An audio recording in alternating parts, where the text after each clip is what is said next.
Oh, sí, estamos de vuelta después de un strike. Me pusieron un strike de 7 días y apenas puedo volver. Por eso no ha habido nada de en vivos, shorts, nada. De nada, de nada. Porque me pusieron un strike por poner un video donde ni siquiera me atrevo a narrarlo. Pero las demás redes no me lo bloquean. Y solo esta.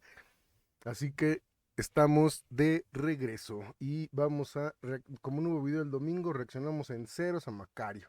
Venga. Bienvenidos. Esto es Fuera de la Caja. Yo soy Macario Esquetino y le agradezco mucho que me escuche en la revisión de lo ocurrido la semana que termina hoy domingo. Estoy grabando para usted ahora en domingo por un tema logístico. 26 de abril. Esto implica que no sé qué va a pasar en el resto del domingo. La última noticia así interesante que tengo fue lo ocurrido anoche en la cena de corresponsales de la Casa Blanca, allá en Estados Unidos, en donde eh, pues hubo un incidente en el que primero se pensó que habría una persona que podía disparar al interior de la cena. No fue así, afortunadamente. Esto ocurrió Qué pinche suerte, ¿eh? Pero eso lo hace ver más falso. en otro piso del hotel en donde se estaba llevando a cabo la cena. Sin embargo, el servicio secreto actuó de inmediato para proteger al presidente y su esposa, y también a los miembros del gabinete que andaban por ahí, pero fundamentalmente al presidente Trump. Y actuaron porque, bueno, pues en esas circunstancias nadie sabe si es un solo tirador, son varios, es un ataque, entonces ante la duda, más vale. Eh, y esto, bueno, pues lo aprovechó el señor Trump para salir lo más pronto posible a decir que todo está bajo control y etcétera, ¿no? Ya sabe usted que los atentados fallidos luego funcionan muy bien para la popularidad del político atacado. Ya le pasó a Trump en aquella ocasión, recuerda usted, donde sí había un tirador que afortunadamente para Trump era muy mal tirador, le pegó Otra coincidencia coincidenciosa, ¿no? a uno de las pantallitas que se usan para leer los discursos, y uno de los vidrios fue el que le cortó la oreja, pero lo vendieron como si hubiera sido un balazo a la oreja. Si hubiera sido así, estaría sin oreja el señor. Pero bueno, lo aprovechó, le sirvió y le ayudó a ganar. Igual hubiera ganado tal vez, pero le sirvió. Vamos a ver si ahora le sirve, porque pues el señor Trump anda en un momento de mala popularidad. Desesperación, yo diría. Yo lo llamaría desesperación. No hay otra forma de llamarlo. Trae ya muchos negativos. No es nada extraordinario esto. Veía yo la comparación con Bush, hijo, en 2006. A estas alturas estaba, perdón, todavía peor de popularidad de lo que está Trump. Y bueno, pues en las elecciones intermedias de aquella ocasión, 2006, perdieron los republicanos 5 puestos en el Senado y 31 puestos en la Cámara de Representantes. Eh, en este momento faltan todavía varios meses para la elección intermedia, pero el riesgo anda más o menos ahí, que los republicanos pierdan sin duda el control de la Cámara, y en el Senado pues está la duda si ocurrieran este ajuste de forma similar al de hace 20 años, 5 senadores, con eso alcanza para que la mayoría del Senado quede en manos de los demócratas. Faltan varios meses y los demócratas pueden hacer maravillas para perder. Muchos de ellos. Y son buenos para hacer ese tipo de cosas. Ya lo vimos con Kamala cuando dijo más wokismo y no sé qué tanto. Todas esas afirmaciones le costaron la elección. No nada más fue lo que hizo Trump, sino fue las tonterías de ella. Todavía no entienden de qué tamaño es el enojo de la población con sus locuras woke. Entonces, ¿Ven? ¿Latiné? No estoy nada pendejo. Esto a lo mejor en algunos estados como California o Washington funciona. Washington me refiero al estado, no a DC. Ahí en esos estados sí hay una gente bien extraña que tiene creencias woke. Y entonces, pues ahí les puede ayudar, pero en el resto de Estados Unidos la gente no le gustan estas cosas y si los demócratas insisten en ello, pues mm, la gente no va a votar por los demócratas. Ahora, tal y como van las cosas hasta ahorita con las elecciones locales Pensé que nada más lo pensaba yo, pero ya veo que no. que se han visto, los republicanos están perdiendo feo, pero faltan varios meses y lo bueno apenas va a empezar. Vamos a empezar a tener primarias ya definitorias de los candidatos. Prácticamente en junio, julio se resuelve mucho de eso, mientras estamos en el Mundial. Entonces, a ver ahí cómo se acomodan las cosas. Fuera de este evento que se tuvo anoche. Al señor Trump no le está yendo muy bien en el tema de Irán, no ha podido resolver este asunto del bloqueo que tienen eh, por un lado Irán al estrecho de Hormuz y por otro lado Estados Unidos al Golfo de Omán. Ya creo que habíamos comentado, está bien la idea de Estados Unidos de cerrar ahí para que no sea Irán quien decide quién pasa y quién no, sino Estados Unidos.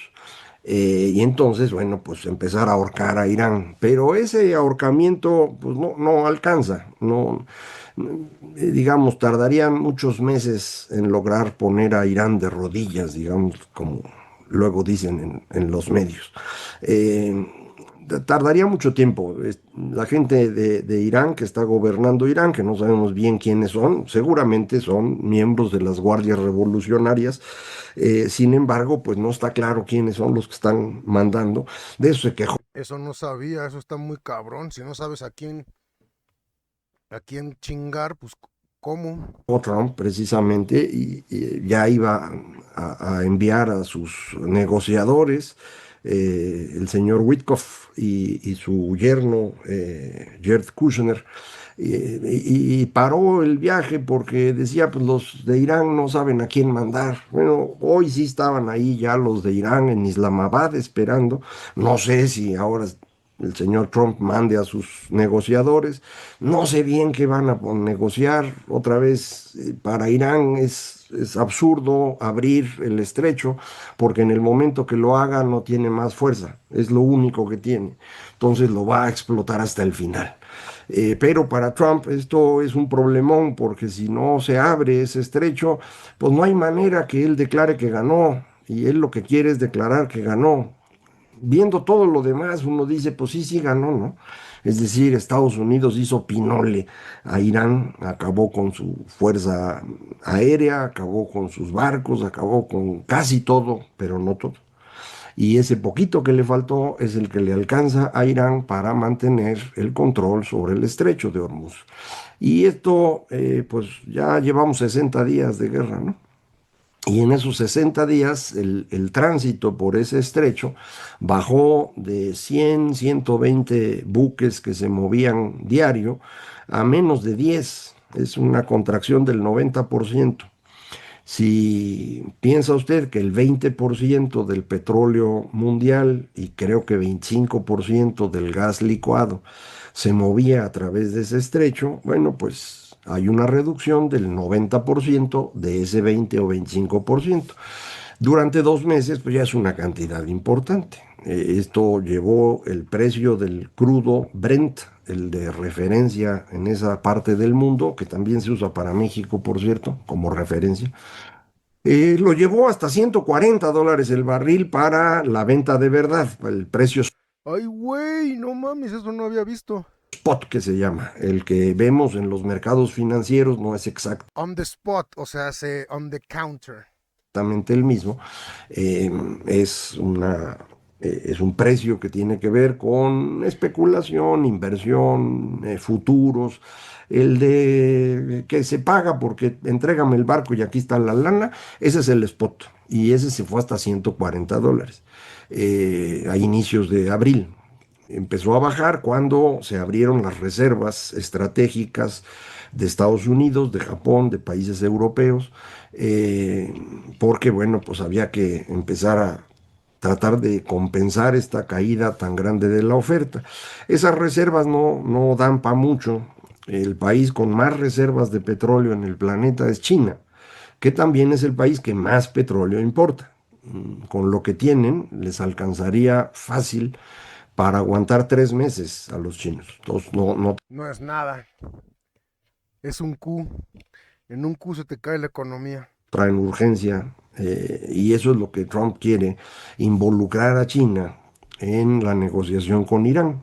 Para eso es su bloqueo, para que no puedan pasar los barcos que van a China. Entonces China intervenga y presione a Irán para decir, oigan, ya abran.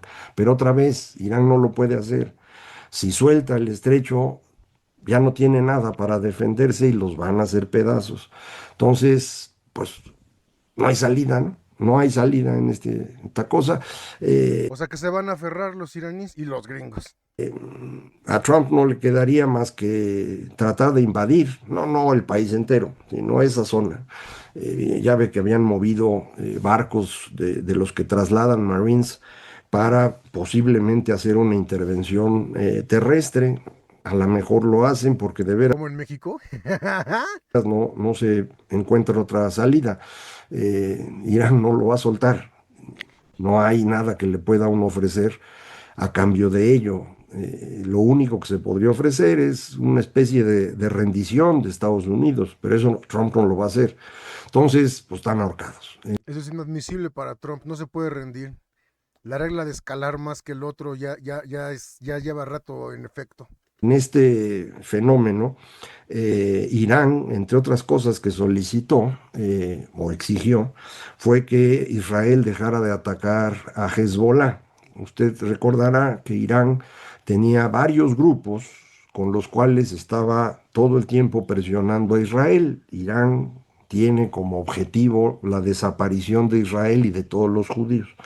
Entonces, pues traían varios grupos, el más conocido es Hamas, que atacaba desde la Franja de Gaza, Hezbollah desde la zona del sur del Líbano, tenía gente en Siria, que esa pues ahora ya no existe porque Siria está en su propio proceso, los Hutis allí en Yemen, eh, apoyo financiero de Qatar. Ese era un poco el esquema que tenía Irán, y esto es lo que pues Israel quiere acabar. Para eso fue que invadió Gaza después del ataque de Hamas del 7 de octubre del 23, que usted recuerda, y por eso estaba atacando el sur del Líbano. eh, en, en- en- en Europa, en Estados Unidos, en América Latina, la interpretación de lo que ocurre en esa región se hace de forma tribal, es decir, quienes han pensado desde siempre que Israel no debe existir, eh, pues automáticamente creen el cuento del genocidio, por ejemplo, en Gaza, que no ha ocurrido. Fue una guerra, una invasión cruenta.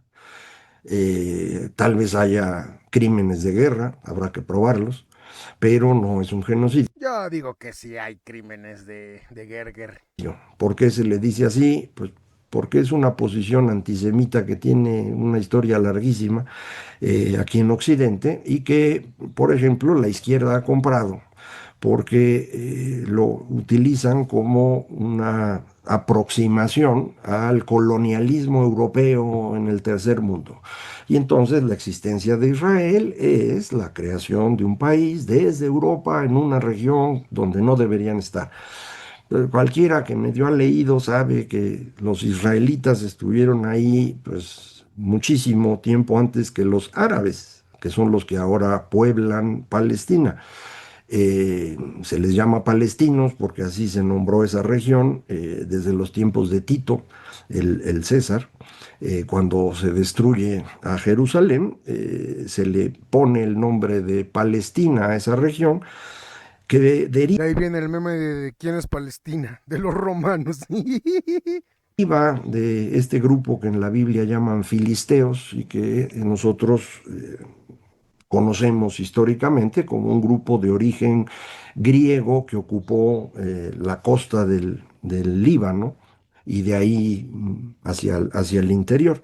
Pero entonces, bueno, pues esta forma de interpretar, insisto, no está asociada a lo que ocurre o a la historia, sino a la interpretación de las tribus que tenemos en Occidente. Pues, ¿qué le vamos a hacer? Entonces, el fenómeno se complica por eso, porque, por ejemplo, Israel ha estado perdiendo muchísimo apoyo en Estados Unidos debido a esto. Y En ambos bandos, zurdos y fachos. eso pues le complica a Trump apoyar a Israel porque empezará a sumar en su contra. De por sí ya trae mucho en contra el señor Trump. No le salió lo de Irán y eso pues le va a jugar también para bajarle su popularidad o incrementar su impopularidad y su asociación con Israel, donde pues insisto, el, lo que está interpretando el estadounidense promedio es en contra de Israel. Y yo creo que en algún sentido hay mucha razón. Netanyahu pues es un impresentable, ni siquiera en Israel lo quieren, pero no lo pueden mover ahorita estando en estas circunstancias. Entonces estamos otra vez, mismo caso que lo del estrecho de Hormuz, son cosas que no se pueden resolver rápidamente, ni hay forma fácil de hacerlo. Y entonces, pues ahí se sigue uno, ¿no? Y esto, pues, cuesta un montón para la gente que vive ahí. Un poco lo mismo que hemos visto en Ucrania, y hay una conexión importante en esto, porque recuerde usted, Irán tenía apoyo de China y de Rusia.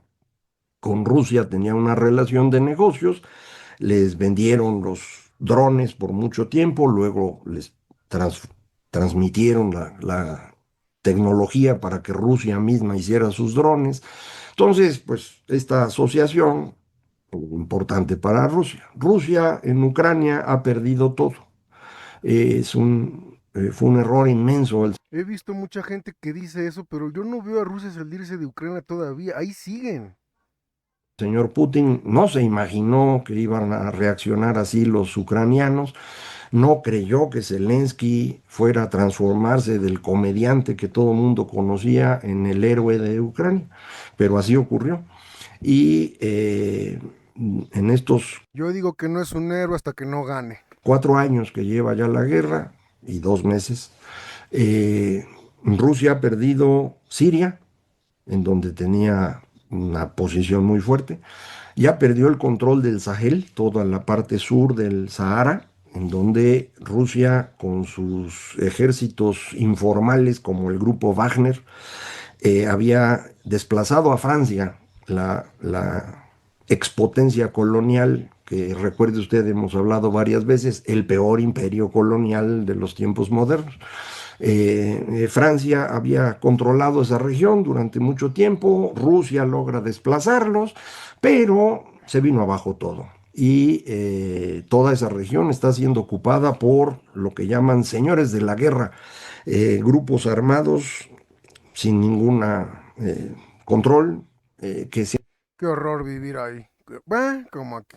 han ido convirtiendo poco a poco, o se han ido estabilizando alrededor de el yihadismo, esta revolución islámica que tiene en buena medida su origen en Irán otra vez.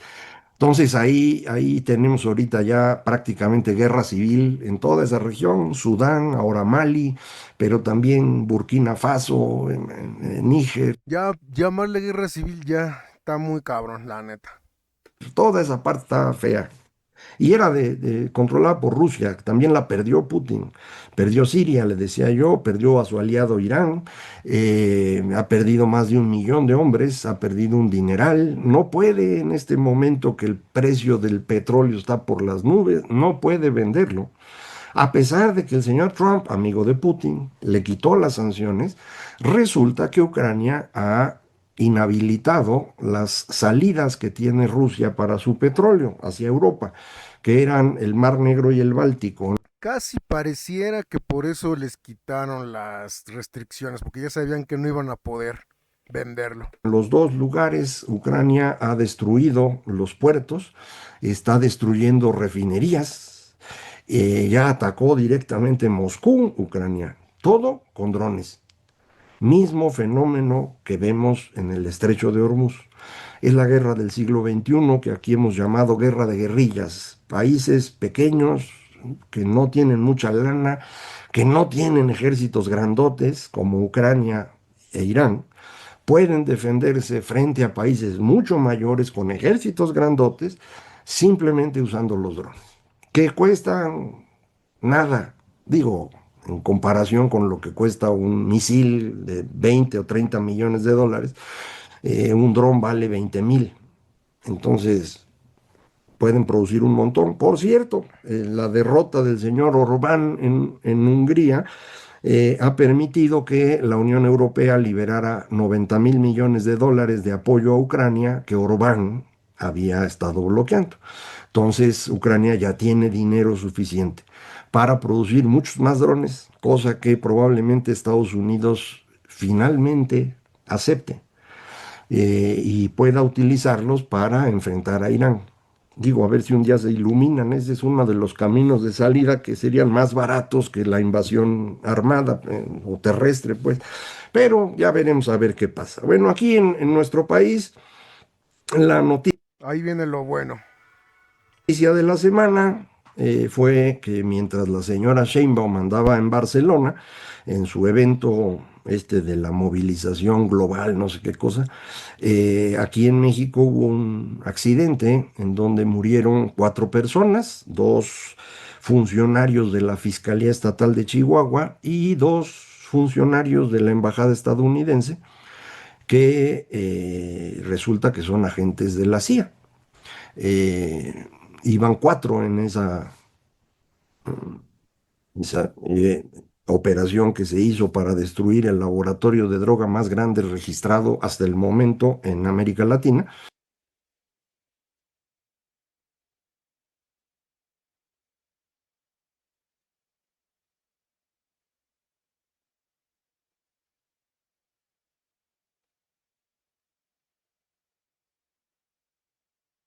Esa parte no la han mencionado mucho los funcionarios del gobierno de Sheinbaum. Están más preocupados en acusar a Maru Campos, la gobernadora de Chihuahua, de traición a la patria y cosas por el estilo, porque pues no dan para más, ¿no? Es decir, en el gobierno mexicano todo se está midiendo alrededor del poder local, del poder interno de la política en México. No pueden imaginarse ni cuál debe ser el papel de México en el mundo y por eso andan yendo a Barcelona al hacer el ridículo, ni tampoco están entendiendo la circunstancia en la que estamos aquí adentro, en donde el crimen organizado durante el gobierno de López Obrador creció a una posición que ya es sumamente peligrosa para la seguridad nacional. O sea, si hay algo en este momento que amenace la soberanía nacional, es el crimen organizado. Y lo es gracias a López. Y sabemos que el señor López es socio de esos grupos, lo sabemos porque fue un presidente que visitó Badiraguato en más ocasiones, les hizo una carretera, fue a saludar a la mamá del Chapo, y los mismos testigos protegidos que en Estados Unidos acusaron a García Luna, acusaron a López Obrador. ¿Son los mismos? Entonces, si se van a considerar sus opiniones válidas para encarcelar a García Luna, son igualmente válidas para demostrar que el señor López Obrador es socio de estos grupos. Por eso los abrazos no balazos, por eso el crecimiento del crimen organizado, por eso el financiamiento a las campañas de Morena, que ahora tienen al señor Mario Delgado en una posición bien complicada, porque él era el presidente de Morena en la elección de 2021, en donde el crimen organizado ayudó a ganar todos los estados de la costa del Pacífico que se compitieron en aquella ocasión, usted lo recuerda, que son los que van ahora, en 27, entonces otra vez estamos en un margallate. En lugar de preocuparse por eso, hay que aprovechar que la señora Maru Campos, con sus funcionarios, autorizó. Lo que quieren es aprovechar que pueden armar una narrativa, es lo único que les queda. Y es lo único con lo que la pueden armar porque todo lo demás los deja mal parados. Eso es lo único que tienen. Esta operación y dicen, pues no avisó, y entonces, pues esto es ilegal porque son agentes de la CIA que no debían estar aquí. Bueno, Ajá, sí, te voy a avisar para que tú le pases el pitazo a los del CEO, ¿no? en realidad estos agentes de la CIA están estacionados en Monterrey, y sí tienen permiso para estar aquí. A lo mejor no dijeron que eran de la CIA, pero eso no tiene nada de raro, ¿no? El embajador de Estados Unidos, el mismo domingo en que ocurrió esto, puso un tuit lamentando la muerte de los cuatro personajes, especialmente los dos de su país. El gobierno mexicano no hizo eso, empezó a pelearse con el embajador fue a inaugurar una planta de esto que llaman metanol azul, que es un proceso para producir metanol que genera muy poquito carbono, pues le mandaron ahí gente para que le echara a perder el evento. Pues no es extraño, ¿no? ¿Quién gobierna Sinaloa? El señor Rocha Moya, ¿no? Entonces, pues es obvio que ocurriera eso, pues sí, pero el señor embajador pues se enojó y dice, oigan, acuérdense que la inversión va en donde se puede y en donde no se quiere y en donde no hay seguridad, pues no hay inversión. Estar en eso mientras estamos en la negociación del TEMEC, pues a mí me parece una tontería monumental. Estar peleando con la Lo es, y nada más nos acerca más a la última provocación que van a aguantar los gringos. gobernadora de Chihuahua, porque hay elección en Chihuahua el próximo año y quieren quitarle el estado. Bueno, pues se me hace que se está confundiendo, pero por completo, cuál es el interés nacional. Lo que a Chihuahua. nosotros nos debe interesar en este momento en México es cómo le hacemos para reducir al crimen organizado. Si podemos hacerlo en colaboración con Estados Unidos, me parecería una excelente idea. Si no lo hacemos en colaboración con ellos, corremos el riesgo que lo hagan ellos solos. Y eso sí sería un problema, eso sí sería perder soberanía. Entonces, hay que platicar, ¿no? Para eso está el embajador, para eso tenemos Los gringos no creo que quieran platicar, quieren encontrar ya la excusa perfecta para poder hacer lo que quieran. instrumentos. ¿Por qué están actuando sin avisar?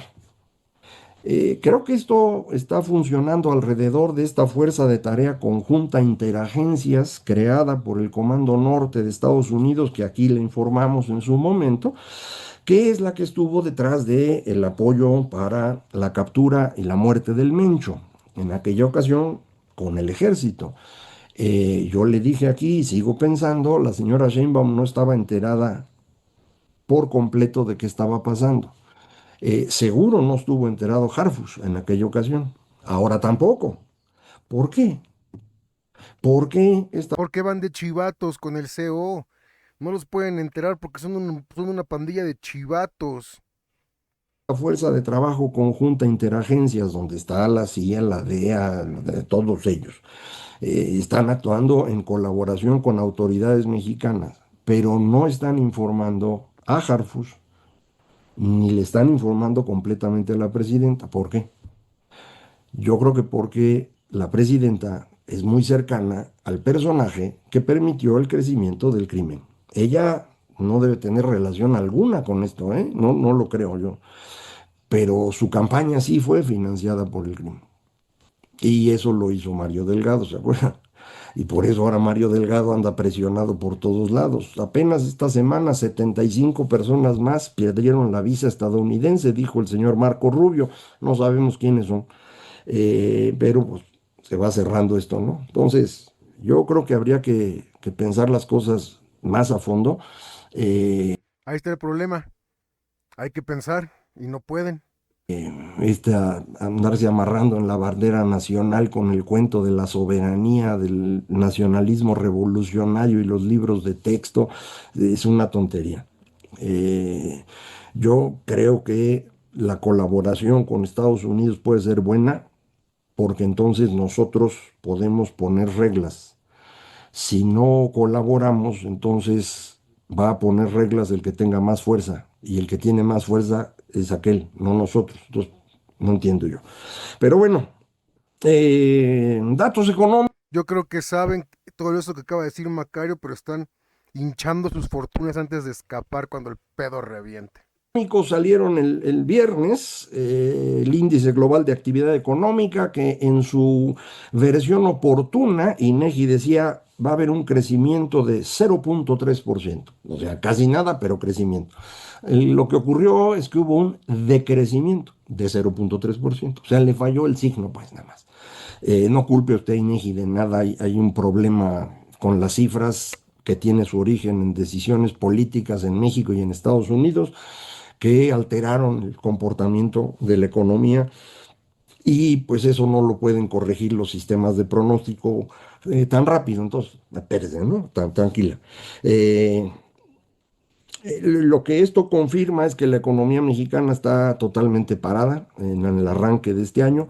Muchos colegas se emocionaron en el cuarto trimestre del año pasado porque el cierre estuvo re bueno, man. Crecimiento, un montón de consumo, hasta la construcción estuvo creciendo. Pero en enero y febrero ya no. ¡Fum! Se vino para abajo. ¿Por qué?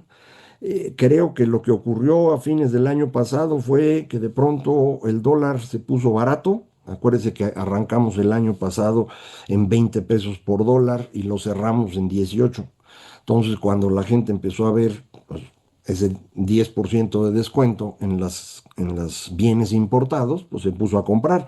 Prácticamente todo el consumo de México desde 2018 ha crecido solo en bienes importados.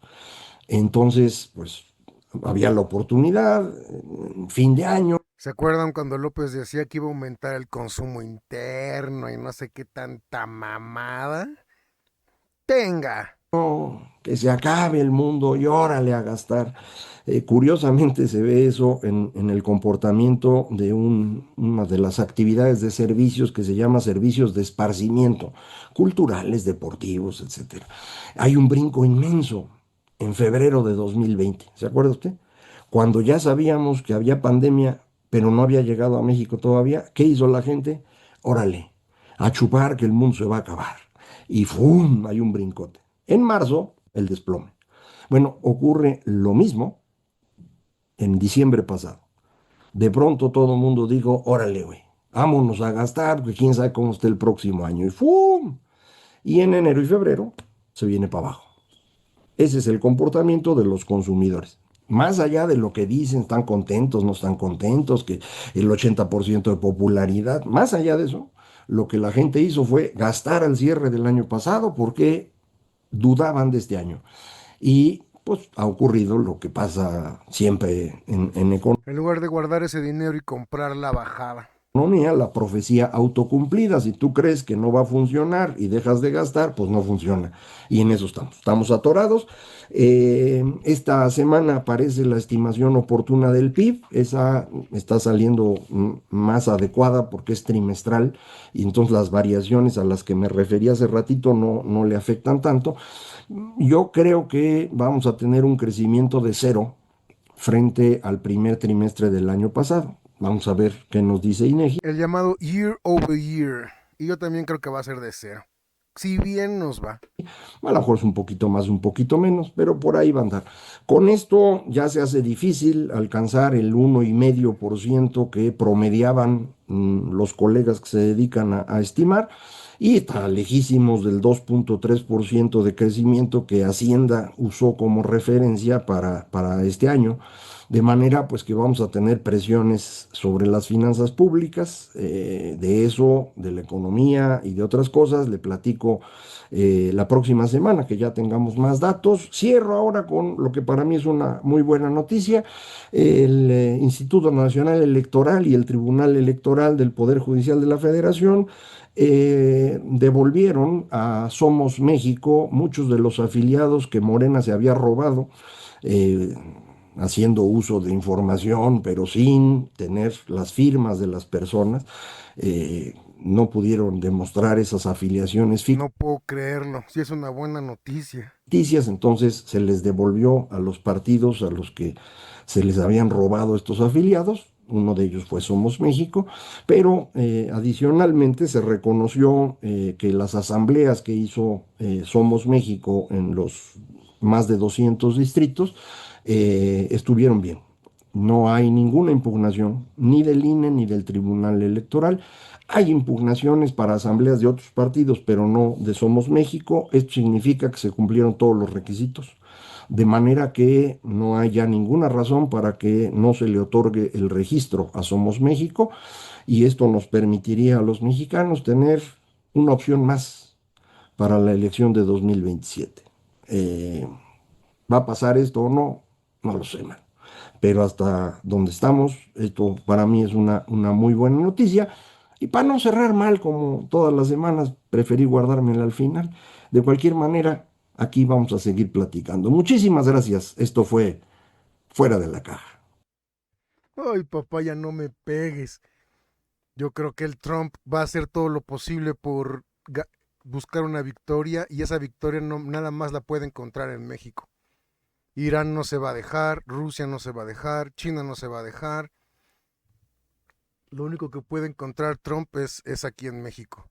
Y con lo que acaba de decir de México y todo lo que está pasando, es un hecho que esos dos agentes de la CIA desvividos van a ser caldo de cultivo para poder tener la narrativa para hacer lo que quieran. Van a ver. No es asesoría financiera.